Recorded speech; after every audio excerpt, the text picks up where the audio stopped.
विषयों से अपने मन को छुड़ा करके भगवान की कथा में लगा दो। थोड़ी देर के लिए भूल जाओ।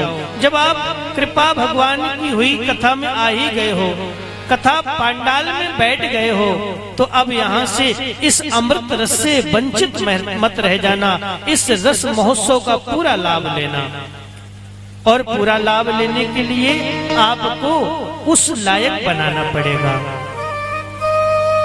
उसके लिए आपको श्रृंगार करना पड़ेगा, मन को भगवान के चरणों में लगाना पड़ेगा। और भगवान कहते हैं जो इस भाव से मेरी कथा में बैठता है वो मुझे पाता है, मुझे भाता है।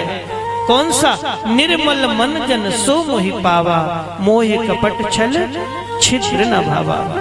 छल कपट ईर्षा आदि को त्याग दो, बुराई को त्याग दो, मान बड़ाई भी घर पे रख करके आओ, क्योंकि ऐसा कहा गया है सत्संगत में जाइए तज ममता अभिमान।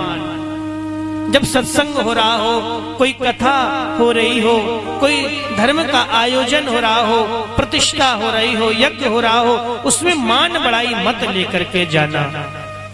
हम लोग मान बड़ाई पालते हैं ना, हमें बुलाया नहीं है, हमें तो पूछा नहीं है, हमें तो कहा नहीं है, तो हम क्यों जाएं? और हमारे लिए कोई आसन नहीं है, हमारा कोई सत्कार नहीं है, ऐसा भाव बिल्कुल मत लाना।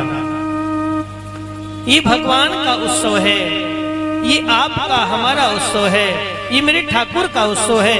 इसमें ममता को त्याग करके जाना चाहिए। तज ममता, ममता को त्याग करके सत्संग में जाएं और भगवान के इस अमृत महोत्सव का लाभ उठाएं।